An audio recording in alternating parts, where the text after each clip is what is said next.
G'day, I'm Trent Maxwell. And I'm Lee Mason. And we want to welcome you to our Live, Learn, Survive podcast. Since 2018, Lee and I travelled the globe and met face-to-face with over 33,000 children in 6 countries across 3 continents. We created a series of award-winning children's books, a global online education program, and are founders of the Live, Learn, Survive charity, all focused on teaching children and young adults life skills that will not only help themselves but help others too. We're on a mission to spread awareness about fire, water, and first aid education to inspire the next generation of first responders. So join us for the next half an hour with some fun, inspiration, and kindness, and we'll try and learn something too. How are you this week, Lee? Welcome aboard.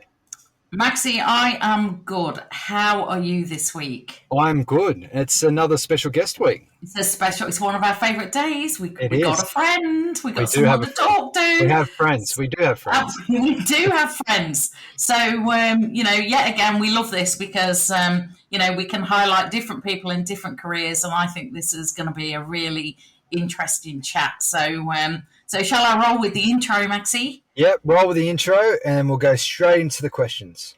Okay, so today we are joined by Nathan Metcalfe. Nathan is a qualified paramedic who joined the New South Wales Ambulance Service in 2005. After spending an incredible 17 years of dedicated service on the road, he is now working as an Aeromedical Control Centre Officer. Did well getting that out altogether, Maxie. Tongue twister. Nathan's career with NSWA has included deployment with Team Alpha to aid in the 2011 Brisbane floods. I remember them well, as well as roles as station officer, standby control centre officer, and team member for the remake of the 80s TV game show It's a Knockout in 2012. How cool is that? So let's give a warm welcome to Nathan, and I'm really excited to hear all about his incredible story serving the community. Nathan, welcome. Welcome, hey guys. Mate. Thanks for having me here. No, it's good to have you, mate. And I'm very lucky. I actually know you personally, Nathan. So it's good to have you here, mate. You've connected through one of your mates, really. Yeah. Yeah, we've met that way, and I'm sure throughout the chat we'll talk a little bit more. But I've known you for a little while, so thank you for coming on. And I know this is going to be a great chat. So as we were speaking before, mate, we'll get Lee to start off with the questions. Absolutely. So, what I would love to know to start off with, Nathan, tell us about your paramedic career and what it's looked like so far. Well, Lee, I joined in 2005. I sort of had leaving school, not a clear path of where I was going. And like Maxie, I tried to be a firey for a long time, but struggled to get in. And I applied for ambulance and was lucky enough to make it through. So that was 2005. Since then, worked on road, as you talked about, still currently I'm road certified, but in 2012, I moved into what we call standby control officers, so dispatching road ambulances. Yeah. Also, still working on road at the time, so back and forward, basically just to have some variety in the job. In that time, also doing work with station officers, so kind of managing the team at my station. Just in the last few years, I've moved on to the aeromedical control that you talked about. Yeah, so different things in that time, but yeah, they're the main. Just got to say, Nathan, as a firey out of Bankstown, I'm sure, hopefully one day we can cross some paths out on the road. But what are the stations you have worked at over the years? Look, I've been lucky enough to stay relatively close to home. In most of my work has been in the north of Sydney in Ryde, but I went through a period of where I'm not a real fan of night shifts. Our night shifts can get pretty brutal along the way, and so I was swapping a lot of shifts and basically had to work all over Sydney as part of swapping those shifts. So pretty much every station in Sydney I've worked out of at some stage. Do you have a favourite? I like them all, Maxie. There's different work at all of them, different backgrounds for people in the areas and stuff. So you get to meet everyone. Yeah, youngsters in the city, depending on the day and the time, like you meet a different generation. Yeah. For sure. I was just going to. Oh, sorry, Lee. No, you go. You go, Maxie. I was just going to say, because I'm rolling on to that because I've spent the last couple of weeks at RPA Hospital. Do you have a favourite hospital in Sydney that you like to when you drop patients off? So, you have really good doctors and nurses that you mingle with as well. Oh, look, I reckon they're all pretty good, Maxi. There's good crews in all of them. They all, everyone, despite what sometimes the media might portray about hospitals, they're all working super hard behind the scenes. Absolutely. They do. They do an amazing job. Yeah, the health system gets pretty hammered. Yeah. Yeah, cool. So good teams everywhere, good bunches. I've got friends in different hospitals that I've met over the years, and try and stay in touch with them. Yeah, and good stuff. Part of the Aeromedical Control Centre, now we work with nurses and doctors in our centre. Yeah. So we have a doctor there who we call the state retrieval consultant. He oversees all our work basically in the state. Do they have just from with little Sonny the nets? Do you work alongside nets in your control centre as well? We do a lot of work with and for nets. Yeah, Yeah, we do a lot of their transporting around the state, and part of my role is directly liaising with nets to coordinate and work out logistics for their job. So their nurses will call us as and we've got to move this patient from location A to location B, and they work out a priority that has to be done in, and most of their work is fairly urgent. Someone like your little bub being born, but in a remote part of the state, not great. You got to get not them out great. quickly. You got to get them there. So what is NETS? Can I just ask a question? What is NETS? It's the neonatal emergency transport. Okay, yeah. That's what I thought it might be something, but I just thought for those people that don't know, it's newborn and neonatal. Yeah, and pediatric. So they're dealing with newborns to 16-year-old. Yeah, right. And just with the aeromedical and adding on, a couple of months ago, we interviewed one of the Toll Ambulance crewmen, James Cohen, and he used to work out at Bankstown. But when it comes to the Toll Ambulance and New South Wales Ambulance, they do have 3 choppers. Do you want to explain the chopper situation or how that works with the aeromedical? Yeah, so out of Bankstown, they have the 3 that you talked about. Across the state, there's 8. But the 3 out at Bankstown, and one of those is a dedicated NETS helicopter. So that shows you the amount of work that we do for NETS, that we've got a dedicated helicopter for them. Wow. It's awesome. So depending on the priority of their response, we will put NETS crew, so a doctor, sometimes 2 doctors and a nurse, along a NETS trained nurse. We put them on the helicopter, so then the helicopter, we just have our pilot and the crewman, and then the NETS team, we fly them pad to pad for the hospitals. Yeah, it's amazing stuff, mate. And just obviously hearing and seeing been at the hospital lately, knowing what they do, it's amazing. So depending on sometimes we have more than one NETS job running at a time. So and depending on distance as well, sometimes like part of my role is to work out, is it going to be quicker to use a plane versus a helicopter? There you go. Yeah, so we have logistics. Planes in Sydney that we'll use. We'll put a NETS team on that as well. Oh, cool. That's incredible. That's what I was going to ask. So knowing a little bit more about the aeromedical control. So is that are you the team that control those 8 helicopters, or does your range spread further than just your, maybe area of Sydney because it's aeronautical? Are you like statewide or? So where I currently work, the Aeromedical Control Centre, we're basically responsible for the coordination, the response, the treatment and the transport for all pre-hospital major incidents. Medical retrievals, we sort long distance medical transports, and we part of the helicopter job is also they do a lot of search and rescue and major incidents. There you go. It's an amazing job. And it is. Just in as part of that, so as I said before, we have the nurses there. They'll triage jobs as they come in. Sometimes with the help of the state retrieval consultant, who's the main doctor in the centre. and then we work out whether we're going to respond plane or helicopter, or a road retrieval. Around Sydney, sometimes it's quicker to just get straight in the road retrieval. So we'll have a critical care paramedic and a trauma doctor on board. So working out the appropriate clinical levels, etc., for the management and transport of the patient. That's sort of the job in a nutshell.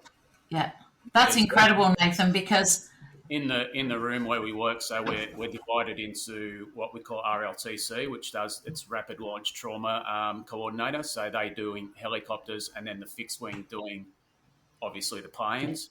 But we work together to see what's going to give the patient the best result. Yeah, there you go. No, we that was probably one of the longest question one answers, and it's good because it's so interesting. We as a fire, we work alongside sometimes the ambulance choppers and stuff like that, so it's good to learn a little bit more about that. Your job on the rescue there, Maxie, you'd see our road retrieval doctors and critical care paramedics a lot of the time we deal with them a lot.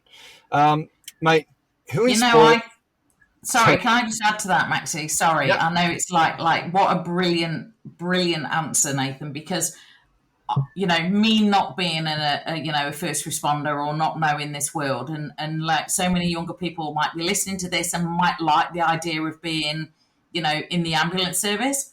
They think the main role that comes to mind is on the road driving an ambulance. What you've just said there is so many different facets of the career and the different directions it could take you. That could be just the one bit of that might spark curiosity and make somebody want to start and investigate and learn more about a chosen career. So thank you for sharing that, because I had no idea about that. I just thought, incredible. I think in emergency service, working for the government there, police, fire, ambulance, we're lucky that when you initially think of them, you probably think of them as just, that basic role, as that's what they are. But behind the scenes, there's a lot of scope to move into different areas. Yeah, absolutely. Brilliant. Sorry, Maxie, off you go. It's all good. So question 2, who inspired you growing up? Maxie, I was thinking about this back when, I don't want to give away my age, but, growing up, social media wasn't really around, so you kind of were inspired by people closer to home. Whereas, today, you can see all these famous celebrities and sportsmen and all that all over your social media. Every day you're bombarded. So I reckon, my father was, he was a hard worker, instilled a work ethic into me. He encouraged me to invest when I, first started working and that type of thing. And beyond that, my grandfather as well, who he's got basically a fair bit to do with this area before I even knew. But he grew up here before this area was developed. But he built the local shopping centre. He owned a fair bit of land, and made some good investments back in the day. So I think those guys rubbed off on me. Growing up, awesome. And then I'm sure we'll talk about it, but I love soccer as well. And back in I'll say the 80s/90s, Craig Johnson for Liverpool was, a bit of a hero of mine. So I'm a strong Liverpool fan now and love my soccer. You're in good company, Nathan. There is only one team. You're in good company. The Reds. Maxie and I have been to Anfield. Really? Yeah, I went a couple of years ago. Yeah, it's a good part of the world. I played at Anfield, but I got to watch them play at Wolverhampton, and we won. Well, on a side note, talking about age, and obviously I'm a couple of years older than Maxie, Kenny Dalglish was my absolute hero. Yeah, so, King Kenny, he was the man. I've got a Liverpool framed picture up here, but out of shot. We'll talk later, Nathan. Back to the script. Sorry, Maxie, where were we going? You're up to number 3. Oh, it's me. So, Nathan, did you get good career advice at school? We had a careers, I think it was once a week we do a careers class, but I was kind of at school for maybe just a good time and not so much. So I reckon as part of that, I would have got good career advice if I had taken it on board. Yeah. Yeah. As much as I like to, don't like to admit it, school was good times, and Yeah. Yeah. Bit of fun. Yeah. It's you know what, I think when you're younger, it's finding that thing that kind of sparks your interest, and that like nicely goes into the next question, Maxie, that I think's you. Yeah. Well, when did you realise you wanted to become a paramedic? I know you were saying before with the fireys, you tried for that, but what was the pin I, drop point? I grew up like part of just going back on the career advice. My old man worked in advertising, so I was always, I guess we'll lead into it later with tattooing and art and stuff, but I was always thought that that's where I was going to end up: graphic designing, advertising, etc. When I left school, I did courses to get into graphic design, and then I finished the course and fell into a job with basically through a mate of mine, and it's a super long story, so I won't go into it. But I ended up as a storeman, and the working conditions were fairly good. There was a housing boom, and I was working in a paint factory, and we were just, super busy. I was making a lot of money back then, and I just got comfortable and stayed there for so long, but I was not enjoying the work and not motivated. And I think it's very important, speaking of careers, like it's important to do something that you really enjoy doing.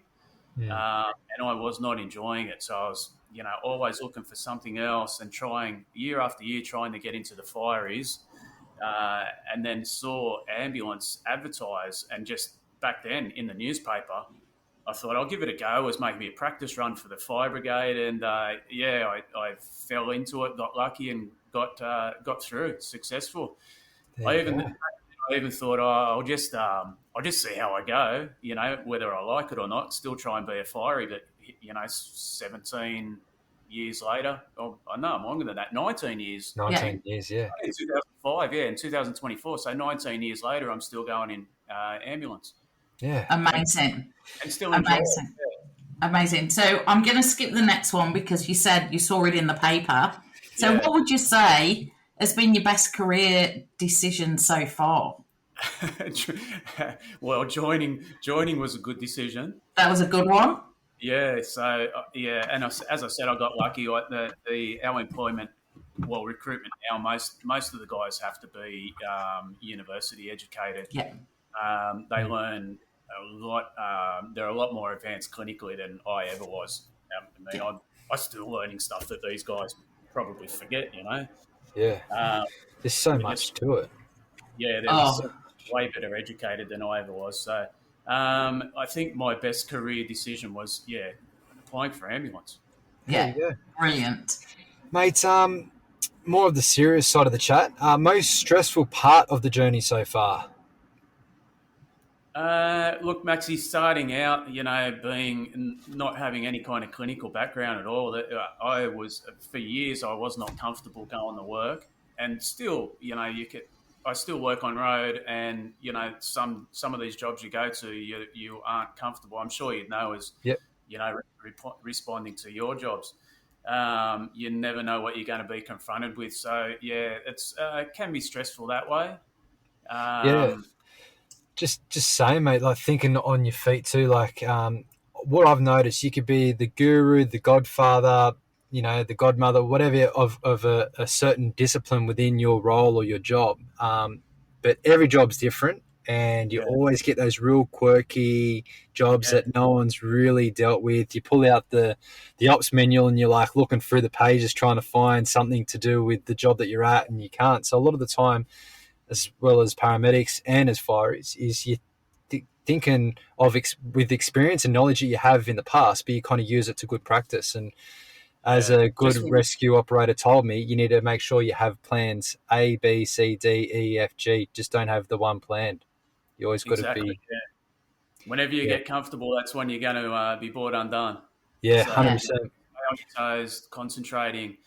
And just going back to having multiple plans, that's where we are now. Like our aeromedical work, like you've got a plane responding to a job, you've got to have plan B and plan C because something could change, and it's you only have that plane, It's just absolute uncertainty, isn't it?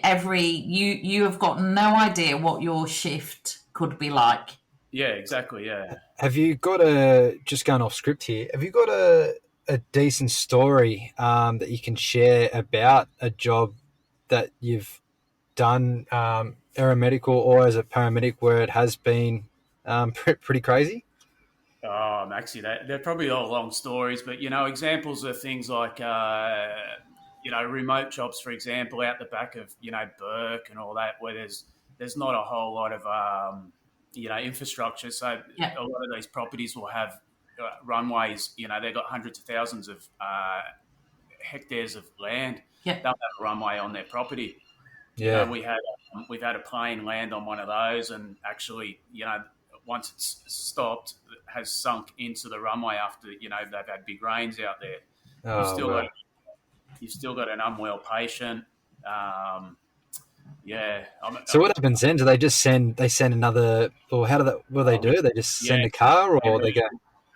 See, I've had interesting ones where the remoteness of Central Australia will respond to jobs in the top of South Australia, around Cameron's Corner, that type of area as well. I had a guy he was on a motorbike. He was a foreign traveller going around Australia on a motorbike. He crashed his motorbike. He was very remote, and he was texting back to the Netherlands to say that he'd been in. And then they were coordinating with RFDS, who we do a lot of work for. RFDS in Port Augusta, so the bottom of South Australia, had taken the call from the Netherlands about their son being lost somewhere in the outback. And we managed, all of us together, we got his GPS coordinates, but he ended up being found by someone just randomly driving past in a ute. He had some spinal damage. These guys loaded him into the back of their ute, wrapped him in a swag, and took him along the Birdsville track. So we got him.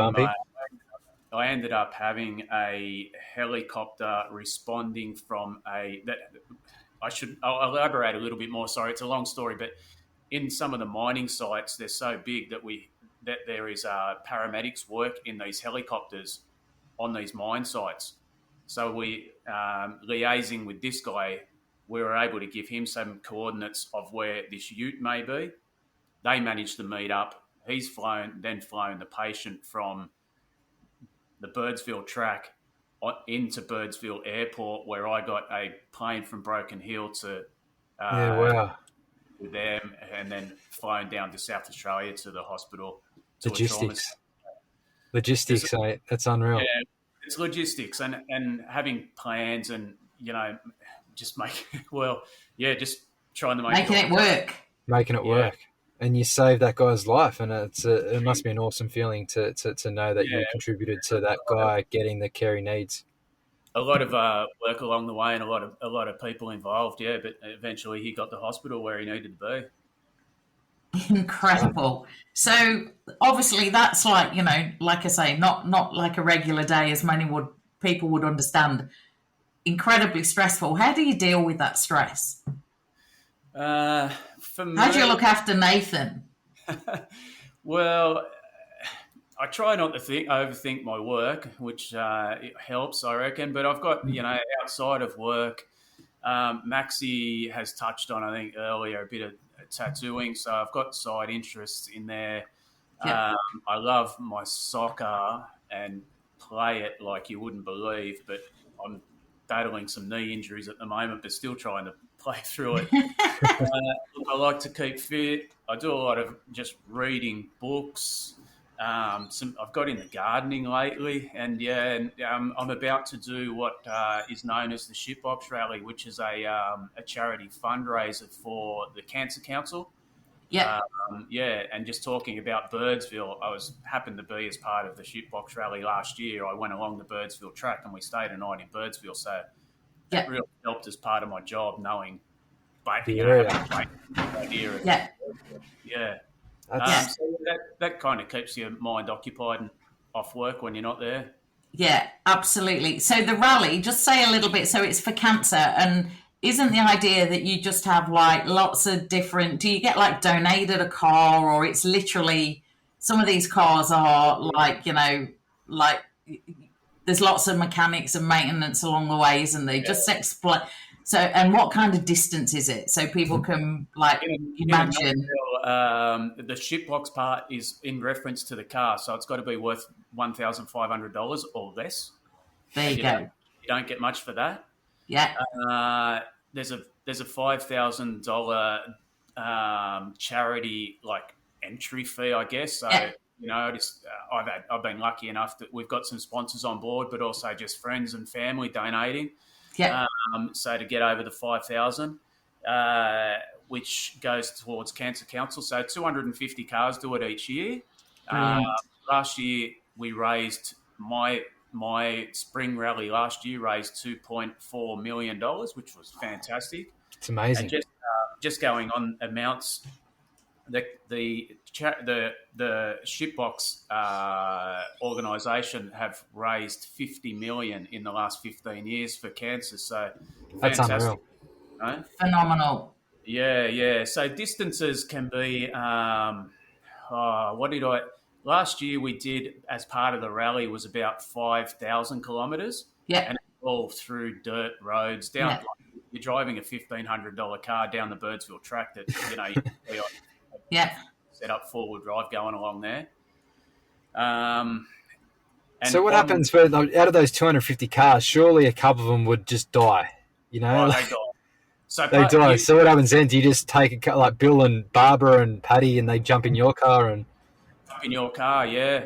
Or the Army actually supply a truck with mechanics on it, and those guys can come and help you try and fix them. There's a lot of mechanics do the rally as well, so everyone pitches in, tries to get the cars running. Yeah. We had a guy last year, Maxie, who blew his car up on the first day. He got it towed to this little town. There was 8 people in the town. They tried to fix it, unsuccessful. So he went to the pub. He bought another car, and he blew it up again. And in the 6 days of the rally, he blew up 4 cars. He ended up giving up, which was he jumped into somebody else's car. Oh, that's gold. That is gold. We couldn't have even put your Jeep in, Maxie. No, that would have been that's luxury. That'd have been a luxury vehicle. We couldn't have even stuck that in. Yeah, we've had some blow-ups. He had an old, like an AU Falcon, sort of like an old taxi. He had his stickers and his sponsors on like the bonnet and the boot and the doors. Yeah. He's gone into town and he's bought another one, the same car but different colour. And he's unscrewed the bonnet, the boot, the doors, swapped it all over so he's sponsors on it and drives it off the next day. Oh, that's gold. You love that sort of stuff. And that sort of community stuff, Live, Learn, Survive being a charity, we've been lucky enough to do some charity events over the last couple of years. And, whenever we've done stuff within the community and donations and fundraisers, it just brings everyone together. And it's always a good time. We need an idea like that, Maxie. You guys could jump in as a Live, Learn, Survive car, maybe. They need 2 people on the car. But then you're raising funds for the Cancer Council, aren't you? Well, yeah. Yeah, so we and look, I lost my mum to cancer. I would raise funds for them in a heartbeat, but we need to do something for. We'll send Maxie skydiving or something. I don't know. We'll think of something you guys, everyone's been touched. Like your charity. You've got your specific charities that you raise for with cancer. Like everyone's got a cancer story. Absolutely. For sure. And it's and I know how passionate and how much you enjoy doing it, mate. So hopefully it becomes a thing where you can keep doing it over time and have a bit of fun along the way. Yeah, I was eager to get back after doing it last year, so straight back into it. It's good. So how many days is this one that you're starting tomorrow going to last, Nathan? Actually, I'm leaving Sydney tomorrow to drive. I'm just going to Central Coast. We're working on the car, giving it a quick last going over. Mm-hmm. Go on Thursday and then start on Friday. Yep. And you do about 500 to 600 kilometres a day working your way. We're going up past Broken Hill, a place called Batuta. The Batuta. Yeah, Batuta, yeah. So we're staying a night at Tuda at the hotel. You stay in these little towns along the way. Everyone gets together, and the town puts on, an event for you at night. They have this bar set up, and they supply you dinner and breakfast. So we bring in a lot of money into the community as well, just over the bar, and so brilliant. It's really communities along the way, and it also spreads the word of the charity. Do you go through Surat? Maxie and I, a couple of months ago, were out in the Maranoa, out at Surat, Roma, that area. We are going to. I do it with my brother-in-law. So when we drive, we're going to go to get to Townsville. Fingers crossed, the car makes it, and then we're going to drive back to Sydney again. Fingers crossed, but we go through there on the way back. Oh, you got to stop at the pub and say, Liam, Maxie, say hi. It's the right hotel. I mean, it's a good pub. Yeah, it's the one-stop shop. You've got everything in there. I'm sure that's standard all country pubs. You've got to go in the pub, find Holly, and say, Liam Maxie sent me. She'll look after you. She'll look after you. She's a legend. She's also been on the podcast. Runs the pub, but also a nurse. As you do. Yeah, exactly. Mate, best piece of advice you've ever been given? Look... I was talking to a guy at work recently, thinking about what kind of advice I've been given, and he actually had said to me, like, he was asking a bloke who'd been in ambulance forever how he'd survived for so long, and I kind of look at this guy and I think I'm a little bit like him, but I'm always trying to take things on and fix it, and sometimes it's stuff that I don't have the ability to fix. So, he was kind of saying in a long kind of story that I'll cut short is, don't like try and take control of things that you can't actually control or have influence over. So kind of let things go if Yeah. Oh, that's the hard bit, isn't it? It's that you all know we need to do it, but it's really good advice if you can master it. I've been told a few times along the way, but probably haven't listened as well as I should have. But so I'm trying to do that, trying to let things go that I don't have the ability to control. It's a good tip. Good advice. It is really, really good tip. So next career goal, do you have any goals for the future? Well, look, in the role that I'm doing, there is the ability to progress a little bit through that. So I'm pretty happy with where I am right now. I'll just see what happens. But as we were saying before, in the ambulance, and same with fireys, I imagine there's ability to progress or move sideways, and there's always opportunity. If you get to the point where you feel like a change. Yeah, that's awesome. At the moment that I'm working towards, just trying to master what I'm doing, I guess. Yeah. Good stuff, mate. Yeah, that's great. Yeah. Really great. We spoke about it before, tattooing and football. But what other hobbies do you have? Do you like to do anything else? Look, I didn't mention my kids before. I've got 3 kids, so they chew up. They're probably the biggest hobby. They chew up a lot of your time. But even with them, a lot of their like my relationship with them involves sport. I mean, besides being a parent, but they're a lot of sport. Really into their sport as well. So a lot of that. And my younger fella, he's a bit different to the other two with his sport, but try to spend a lot of time with him as well, just mucking around. And brilliant. Saturday morning sport. Saturday sport busy. Yeah. Well, the older they get, I guess. I mean, I'd like to say it's slowing down, but it's not really. Absolutely. Yeah, I try and keep fit, and I don't know. I love working out in the gym too. So daily exercise really keeps your mind. Keep your body moving. Yeah. If I miss out on a workout, I don't feel good. So I guess exercising is good mental health for me. Yeah, that's like you, Maxie, isn't it? Yep. You just Same. Exactly. Like I'm at the stage now where most days I'm down at the gym or doing some water activities, and even you, Lee, in the last couple of years as well. Like it's so important to move the body and doing different things because it is good for your mental health. And Yeah, I love a swim. Swimming's my thing. I love to just go to the pool. I think you never regret a you don't swim. have to smash yourself. Just say you don't have to smash yourself, but you can, just move the body in some way, however you can, and you will definitely feel better Yeah. for it. Yeah, none of the Australian, Olympians need to be worried about me. I'm not going to be coming and taking their gold. But, I do my bit. Yeah. What'd you say, Maxie? Get in and throw them over? Just get in there and throw them over. Yeah, exactly. I need to get some swimming lessons from Maxie. Oh, swimming's the best. I don't go in the ocean. I'm a pool girl, but I do love a swim. So, Nathan, I want to know all about this tattooing. How long have you been a tattooist for? This is obviously your creative side. Yeah, look, I've always enjoyed art, drawing, painting. I used to, in my spare time at school, when I probably should have been listening to careers advice, I'd be scribbling a bit on my arms and, coming home looking like I'd been tattooed.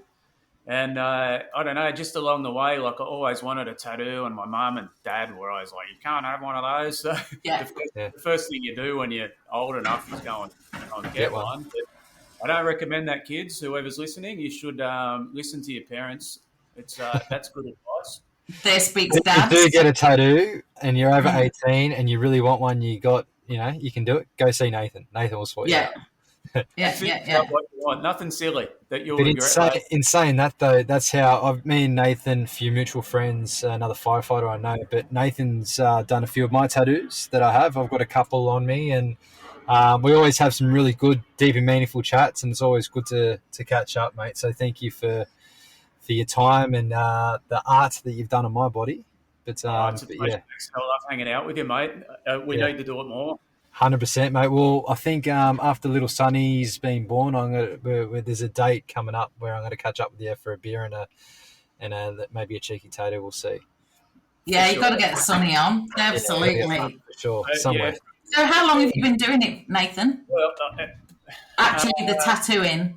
Look, about 15 years of tattooing. Wow. Or seriously, I guess probably in the last 5, 6, 7 years. Yeah. And I just sort of started out. I got a few tattoos and asked a lot of questions, but I couldn't really get a lot of help off tattooists. Did a lot of reading, and then was lucky enough just to randomly meet a guy through a friend who he's a blind tattooist, and he was happy to help me out. Just from there, I guess meeting people like Maxie who are happy to come to an unknown and let me have a go, and then. How do you train? I've got no idea. Do you just how do you start? Lee, I don't know if it's good to say how I started. Okay. All right. I'm taking that wasn't tattoo school then, Nathan. So we'll skip. Well, obviously, it was something, a passion, and you found your way through, and you found it. And I've seen Max's tattoos. You're obviously very good at it. I started really small, not doing a lot of them, but just as the more you do, people see that you can do it, and the more you do it, the better you get. Practice. I did a lot of reading, a lot of practicing, now I've got a fairly, a client base that I'm happy with. Yeah. I don't tattoo flat out, but I don't have the time to do it either. So it's well, you're too busy saving New South Wales and getting the choppers in the right place and the planes going where they're supposed to be. So all the planes and the choppers at the moment, but So even talking of how do I deal with stress? So it's tattooing, someone like Maxie coming along and we just have a chat like this while I'm scribbling away on his body there, and it's a good mental health thing for me as well. Gets a lot of things off your chest, and the amount of chats we've had in the past, mate. I've had some pieces done by you that have been longer than 3, 4, 5 hours, and you get to know someone pretty well, and you have some good old chats, and if I'm not 100% or if you're not 100%, we kind of bounce off each other and we have a good time. That's what I was about to say. Sometimes the clients who come along, they sometimes use getting tattooed as like a stress release, mental health, And it works for them. They can offload to somebody. Sometimes I'm just someone random to them as well, but you get to speak to someone about what's going on, and just getting them, offloading is good. And the I think as well with tattoos, they've always got a meaning. Yeah. So that almost starts the story, doesn't it? Why? What does this stand for, or what does it mean? That's what I would imagine as well. And that's like Maxie saying with Sonny coming along, that's always going to be something special for him, So I get to be a part of like Maxie's life forever there, Yeah, he won't. 100%.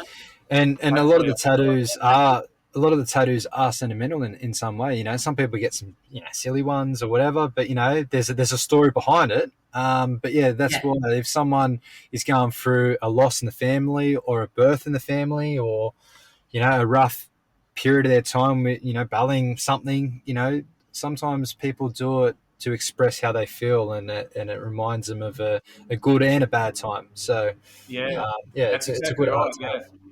Well, when I get my first, Nathan, it'll be you that I call. With pleasure. There you go.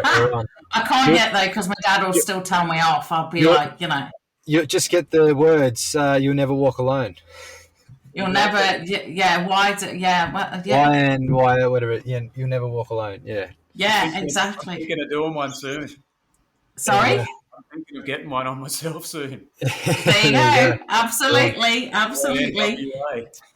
So we just talked about sports. Oh, sorry, have I jumped in? Sorry, Max, it's you. Yeah, it is me. But we spoke about sports before, but with football and so on. Tell us about your sports that you do play with your football team. Oh, Maxie, I'm just a soccer, football freak, football for league freak. Have been playing for as long as I can remember, and playing, during my 20s and 30s, like every night of the week, I'd have a game on somewhere. Yeah, it's bringing me down now with my knees. They've suffered a bit, but I'm battling through it. Yeah, that's good, mate. Still playing. I'm playing over 45s at the moment, and still enjoying that. And the season's finished now, but summer soccer and indoor soccer is still, so that's year round. And out of the ever since you remember playing in nappies till now, have you won many premierships? Oh, mate, we like to think that we've won it all, Maxie. Yeah. You can always tell a story about how good you were. Yeah, back in the day. Basically, you've had some good wins. Yeah. We've I just played in. We won the premiership this year with my old boys team, which was good. Yeah. And actually played against a mate of our mutual friend Callum, who put us in touch. There you go. His district manager, maybe, I can't remember his name. Yeah. Anyway, it was another flyer. Yeah, we played against him in what they call champion of champions. So they beat us. Yeah. It's always next year. That's fantastic. I love it. Absolutely brilliant.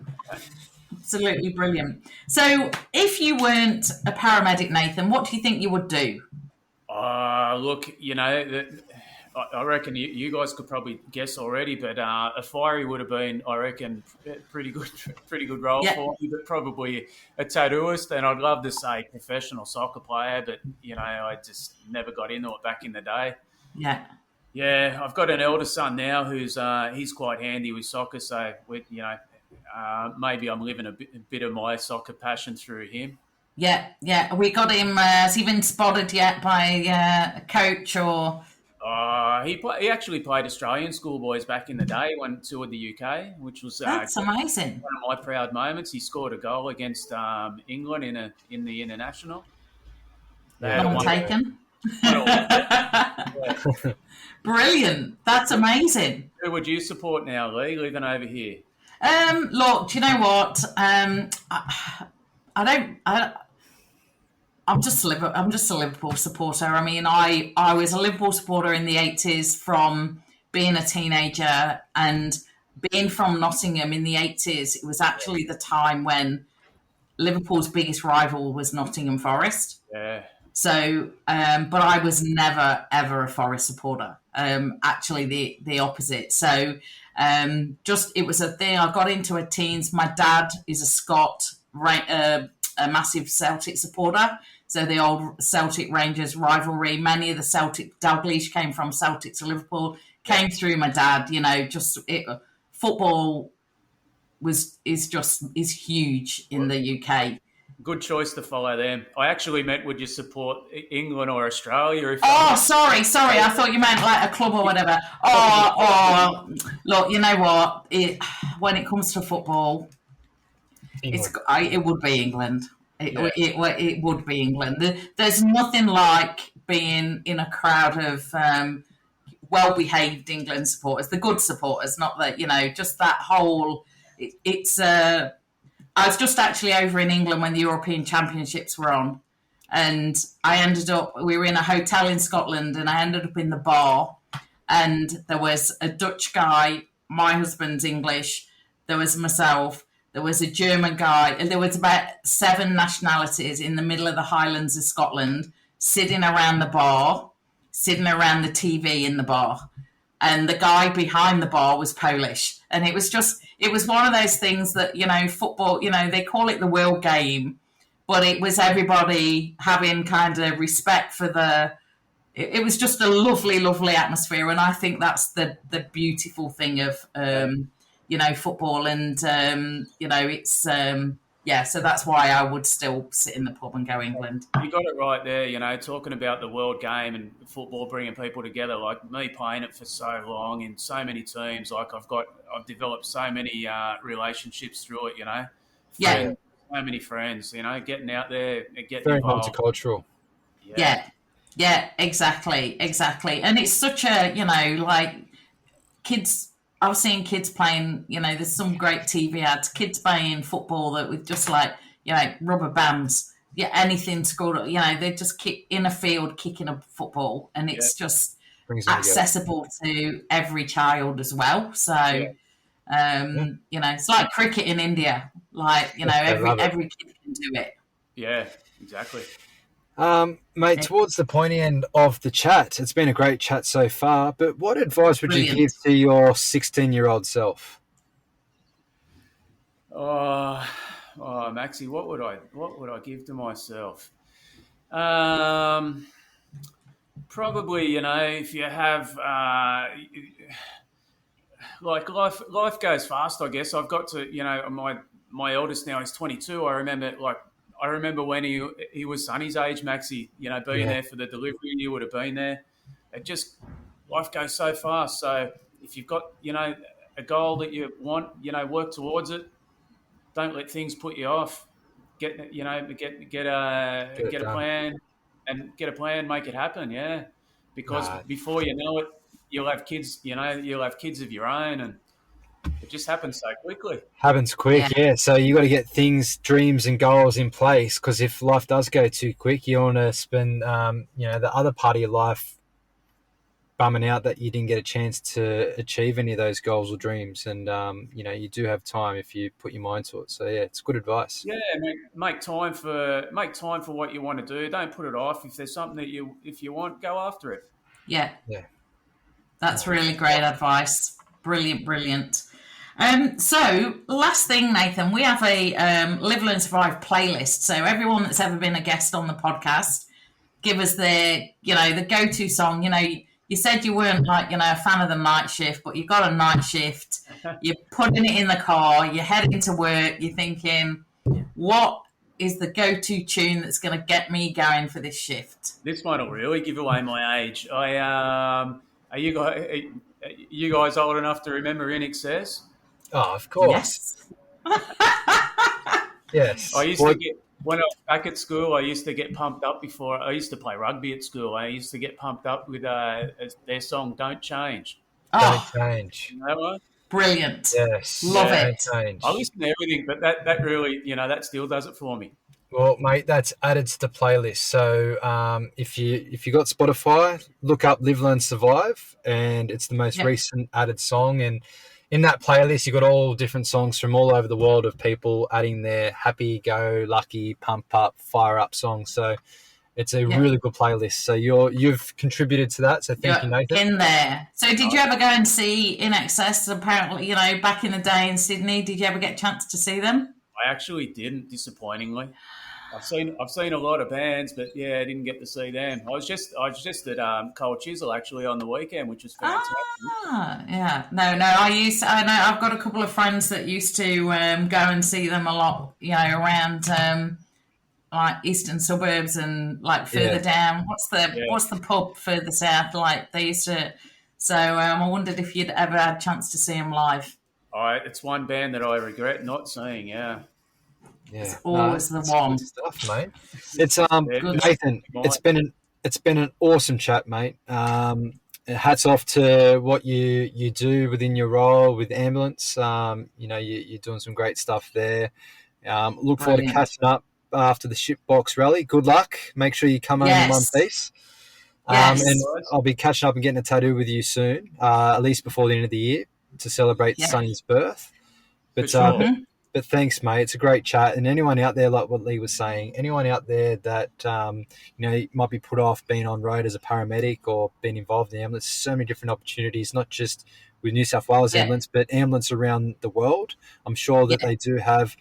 There's a lot of aeromedical helicopters and planes out there. So if you do have an interest in aviation and rescue and medical, you can do what Nathan does. So, go for it. Absolutely. That's incredible. Thank you, Nathan. I absolutely love that chat. I learned so much about everything. And, good luck on the rally. May your shitbox stay in place and get you across the all the way to Townsville. Thank you, guys. Thanks for your time. Thanks for having me. I've really appreciated it. It's great. And, good job here on the podcast. Brilliant. No, you did good, mate. You did good. Absolutely. Smashed it. Send us some photos when you're in the middle of nowhere. We'd love to see it.